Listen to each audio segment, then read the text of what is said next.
Hi, this is Marty McNair. I am the host of the KOBY Blueprint, Courage, Confidence, and Self-Advocacy Unleashed. Today's guest is how do I describe you, bro? I don't know. Wow. I'm interested to hear. How do we give you edification, man, for sure? Ellis McKennie, Jordan's brother, Jordan's mentor, Jordan's, advocate. Wow, bro, it's just amazing. Our first potential executive director of the Jordan McNair Foundation. So you had options, either come run our show or go play with the Ravens at that time. Am I right? Yep. A former UMD football player. How you doing, man? I'm doing well, Mark. Good, Thanks good, for having good. me back. It's Bro, good to see you. You know, it's interesting because we were just talking, like, it's been 6 years. Yeah. Like, wow, 6 years. 6 years and how time has flown by, too. Literally. You know, Ellis, and I know, you know, from the time that you and Jordan played flag football, you know, when you guys were like 7 years old. Randallstown Panthers. Randallstown Panthers, and you were the quarterback. I remember it, for sure. And, you know, it's amazing, bro, because really, I always asked you to look out for Jordan. Mm-hmm. You remember? Yeah, absolutely. When you got to McDonough, I saw you one day at Chipotle. Yeah. Hey, make sure you just keep an eye on him. Obviously, when he came to Maryland, make sure, hey, just keep an eye on him. And, you know, you did everything that, you know, when this happened, you know, you were the very first person that spoke up and did the right thing. So, bro, you know, I'd always admired your level of integrity. You know what I mean? And the proof is in the pudding, because clearly you wrote the foreword for Can My Child Play?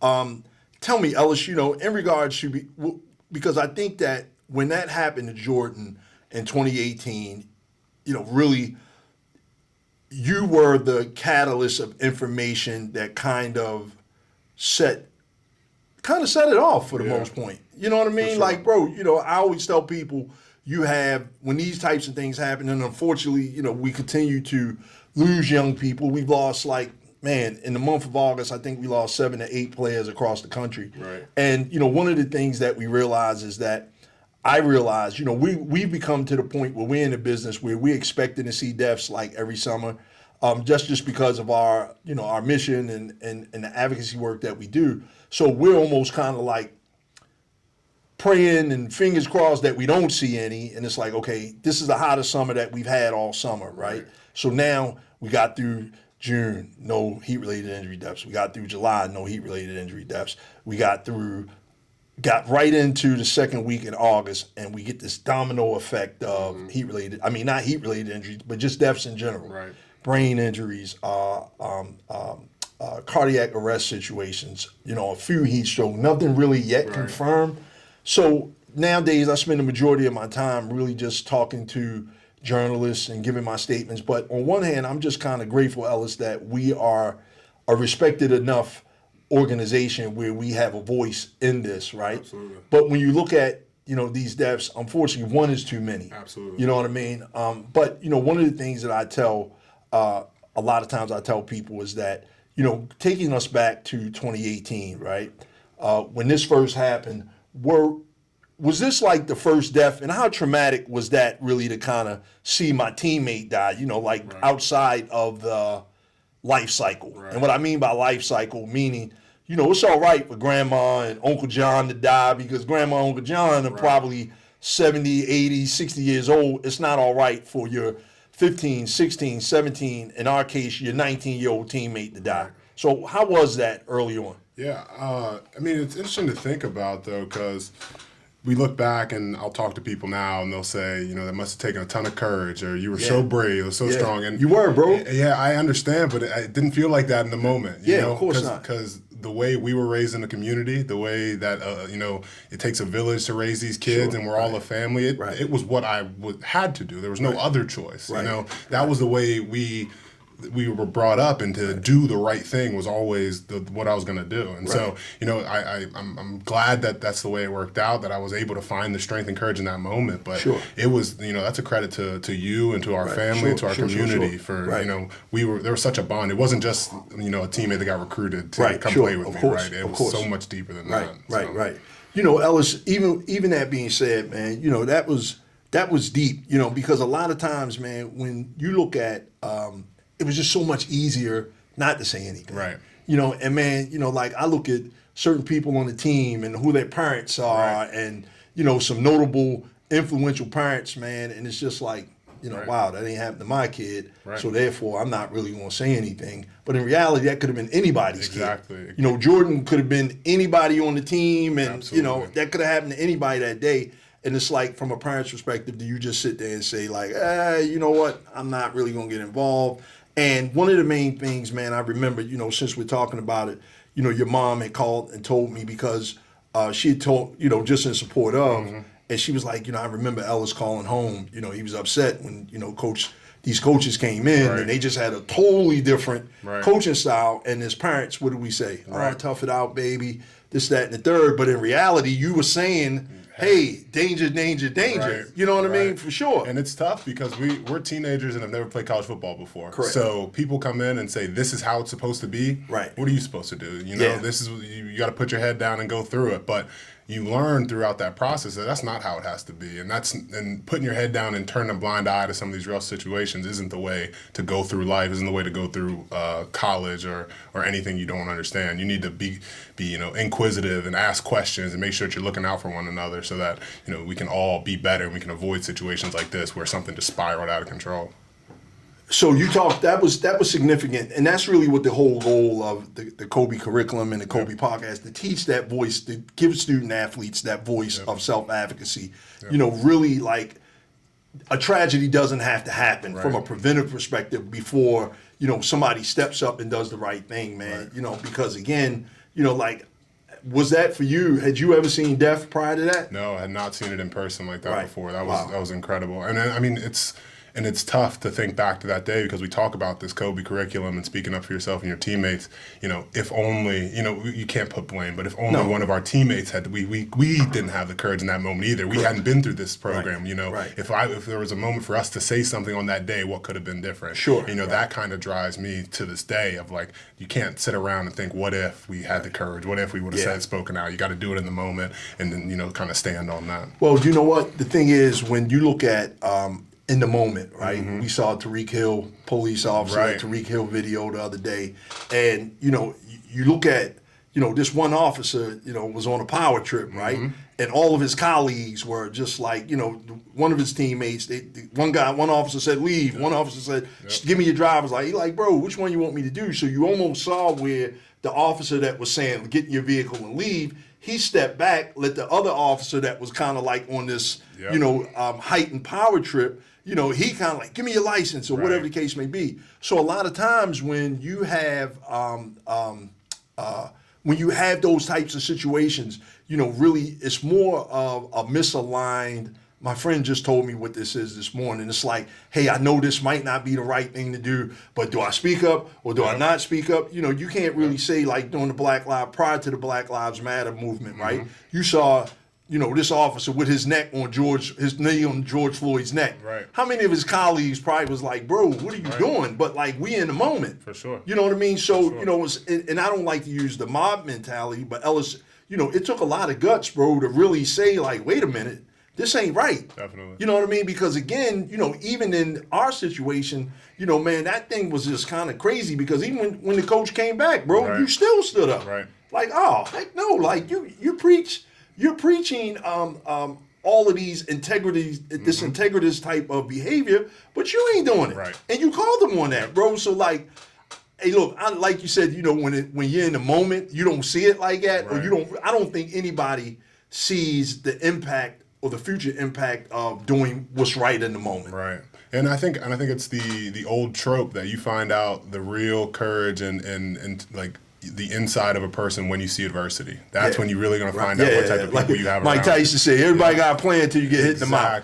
Exactly. That's when you really find out, and you really find out who's been built different or who's been trained a little different to respect people and respect integrity and stuff like that. Bro, I mean, you took it to a whole nother level.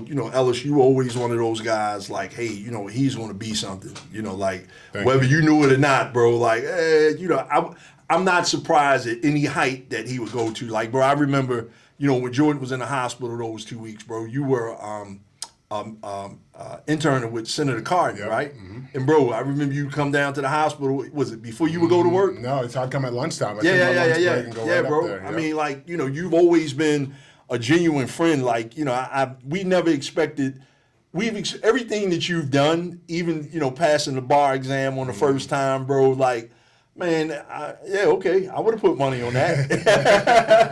I appreciate it. Look, I think the only thing with, you know, your class was you all just didn't have access to NIL money. Right. You know what I mean? Hey, we're getting it on the back end. Yeah, now. yeah, They got yeah, the yeah. lawsuit coming Hopefully. through soon. Is that something you're working on personally? I'm not working on it personally, but I have been talking. I'm making sure that my check's going to come through. Got it. You know, some people came to me early on with that, right? And at that time, you know, they're like, hey, we doing this class action lawsuit, blah, blah, blah, blah, blah. And I'm like, you know, and I know what they were trying to do, really like use our name for a different level of credibility in a sense, which I just didn't see it at the time because it was like, man, you know what, I'm working on this over here. For sure. But here, call this guy. Is that the guy I gave you his number? Yeah, I think so. Oh, cool. Maybe I should circle back around with them, See right? how it goes. Yeah.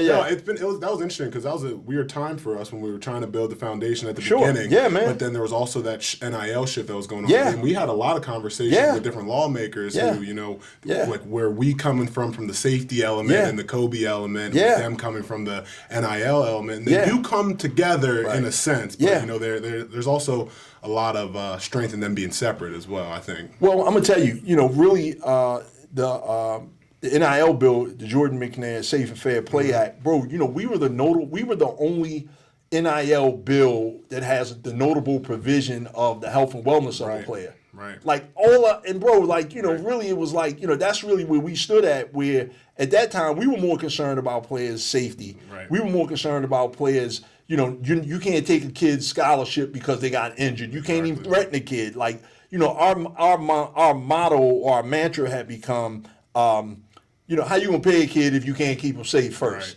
You know what I mean? So, you know, really like, but that was what we were really, really passionate about, you know, in regards to legislation. You know, speaking of legislation, Ellis, you know, really, I gave an interview yesterday, a couple days ago, to the Atlanta Constitution Journal, ACJ, and you know, the gentleman was asking me about, you know, some legislation that we got passed, and you know, really the whole process with that. And one of the things that I kind of learned was getting a law passed. I'm not going to say it's easy, but that's not where the work really stops. Right. The work really starts with saying, hey, getting the word out that this law protects your kid, your kid, your kid, your kid. So even I was jokingly saying, and the guy put it in the article, and I remember when the first time that I testified in front of Congress, right, with Senator Corey Stringer and Senator Blumenthal from Massachusetts had this student-athlete Bill of Rights. So it was me and these three other young ladies on this panel. They were student-athletes, and we were talking about Title IX and all these things. And, you know, it's interesting because, you know, all of these sponsors were so attentive. Right? Man, like, oh, what you need, this, that, and the third. And, you know, I'm steady saying, man, we're going to Congress, we're going to get this law passed. And this was after January 6th in 2021. And I didn't really know the magnitude of both sides of the aisle. And then this thing called filibuster in the middle. And it was like, okay, your optimism in getting legislation passed at the congressional level turns into realism extremely quick.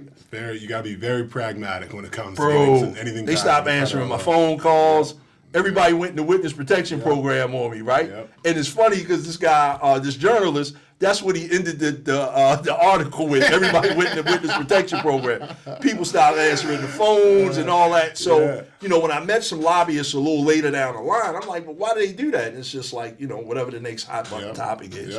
And the main thing is, Ellis, you know, for us as an organization, you know, our main goal when you look at high school safety, you look at safety all across the board, our main goal is really just creating baseline standard.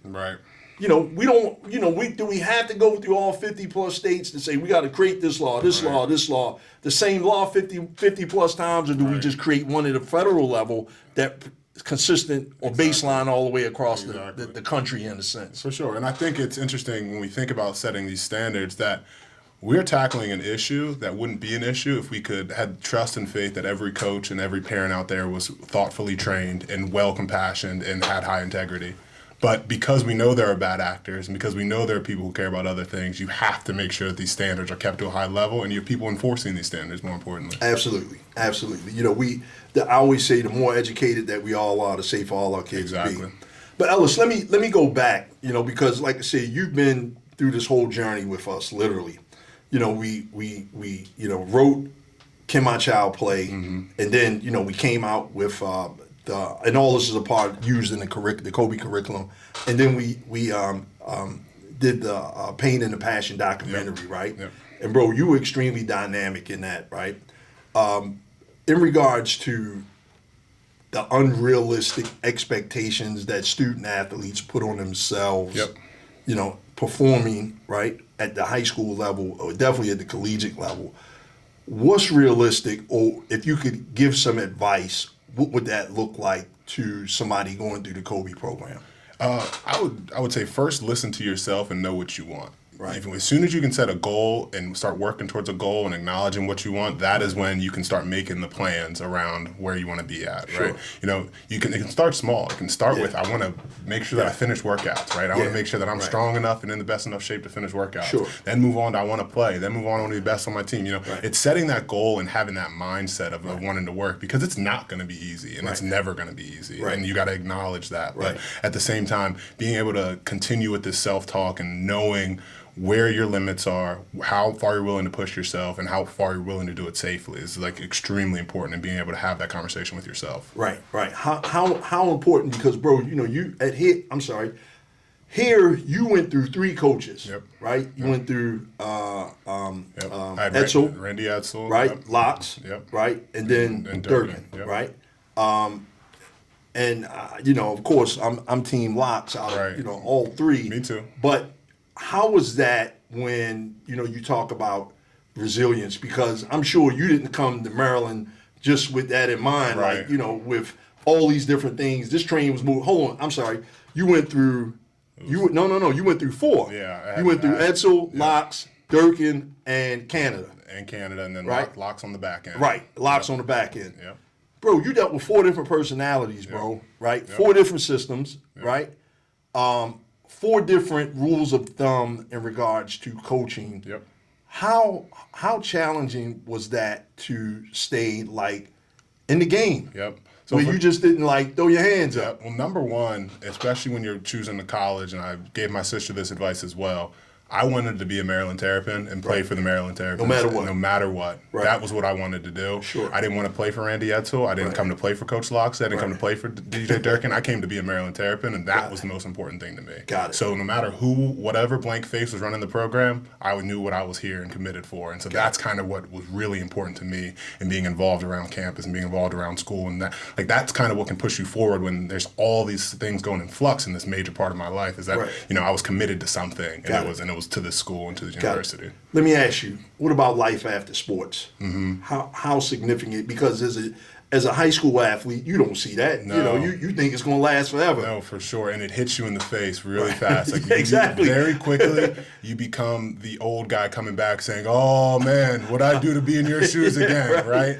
I went to practice this season. I went to one of the training camps, and I get there and I said, "Hey coach, can I sit in an O-line meeting?" They were like, "You want to watch an O-line meeting?" I said, "I need something. Like I need to feel something right now." Right. You know, it's tough because I think a lot of my teammates struggle with it, and I struggle with it for a bit as well. It's the identity thing, because you've been a football player forever. Sure. Like I was Ellis the football player for so long, and now you have to find something else. Right. Luckily, I mean, I've been trying my best to find my way into other fields. I went back to school. I've been doing my work. I've been able to focus on my sister a lot more, stuff like that. Right. I think you have to re-finding an identity in something that you're passionate about, and then realizing as well that you don't have to give up on what you had. Like being involved back at school and being involved back with the team is something that you can do and be very effective at. Got it. Versus just saying, I think that, you know, everybody's unrealistic expectation may be, wow, I didn't make it to the next level. Right. You know, versus, you know, really what is, and Ellis, I mean, you can really speak to, from a practical perspective, or firsthand perspective, what does preparing for life after sports really look like, bro? Because I mean, like, you know, you could have went a couple different ways, bro. And I know. You know, and you chose law school. Yep. Like, okay. I joke with people. They're like, "How'd you end up at law school?" I said, people ask like, "Hey, like, how'd you feel when you didn't make the NFL? Like, how did that feel? Like, it had to be crushing. I was like, it was crushing, right? You dream every day as a kid, and relatively to everyone else, I got close, right? I was a good college football player, you know, and COVID hit, and I had a chance. Yeah. But I had a good backup plan. Yeah. And that's what people laughed. Like, wow, law school is your backup plan. I was like, I'm going to be dead serious. It was. Like, I had. Or the executive director at the Jordan McNair Foundation. Exactly. Yeah, right. Like, I had options. Right. And I made sure that I spread my net as wide as possible in all my opportunities so that when it was time to come take advantage of them, they were sitting there waiting for me. Yeah. You know, as much, you know, there's some mental coaches, right, who will tell you, one track mind, keep your head on this so that you do nothing but achieve it. But then they don't talk about what happens when that course falls off and you don't have anything else set up for you. Right. Let me ask you this. When you got here, and you know, you guys dealt with a lot. Like I said, you dealt with 4 coaches, the death of a friend and a teammate, a death of a brother and a teammate. How challenging was that mentally, bro? It was tough. I was there with you, but I mean, still, you know, we talked a lot. We talked, especially before games, and you know, like, bro, you know, you were almost. I remember, man, like. Without saying any names, I remember when, you know, you guys would let the guy fly on a plane. Because he disrespected us. And I couldn't put up with that. It was it was one of those things where, you know, I'm not going to just stand on one thing. I'm going to stand. This is what I stand for, regardless. It wasn't like just a one-time thing to like. This is how we operate. This is how I'd like the program to operate. And so that was important to us. But you know, it's tough, and it was one of the hardest situation of my life. And I look back now, and nothing phases me anymore. At work, like if I have a bad review, I'm like, all right, I'll improve. Thank you. Like on to the next one, right? Like you get into arguments with family members or friends. It's like, all right, like, it's not. It can never be that serious. It can never be. And it gives me tremendous perspective on you know. On just life generally. So. Man, you know, I tell people all the time, ain't nothing about this guaranteed. No. Man. You know, enjoy every single moment of it, for sure. And it's one of my worst coach speaks that I repeat all the time, but now I just control the controllables. I make sure I keep track of what I can do. And if I can't, if it's out of my control, I'm not stressed, worried about it. You know, I do the most that I can, and if that's not enough, it's not enough. Right. Hey, bro, you know, like you never disappoint, man. If you can give some advice to parents, coaches, athletic directors, or decision makers about the KOBY curriculum, man, and the KOBY program, what would that be? It'd be to empower your student athletes to be who they want to be and understand the importance of their own voice. You know, during this situation, I found my voice and was able to understand the impact that I could have just by speaking my truth. And I think if you empower more people to be able to do that, we'll be a much better society, we'll be a much safer sports programs, and we'll have a much higher level of student athlete just outside, as opposed to just having, you know, a tackling dummy on the field. So I think empowering your student athletes to find their voice and care about things that are important to them. Great. There it is, family. Marty McNair from the KOBY Blueprint. Confidence, courage, and self-advocacy unleashed. Follow us at the Jordan McNair Foundation on Instagram, and go to the Jordan McNair channel to see this full episode. Ellis, thanks again, man. I appreciate Marty, you, brother, anytime. for sure, man. Always good to see you, man, Always. and keep making us proud, man, for sure. All right, bro. Take care.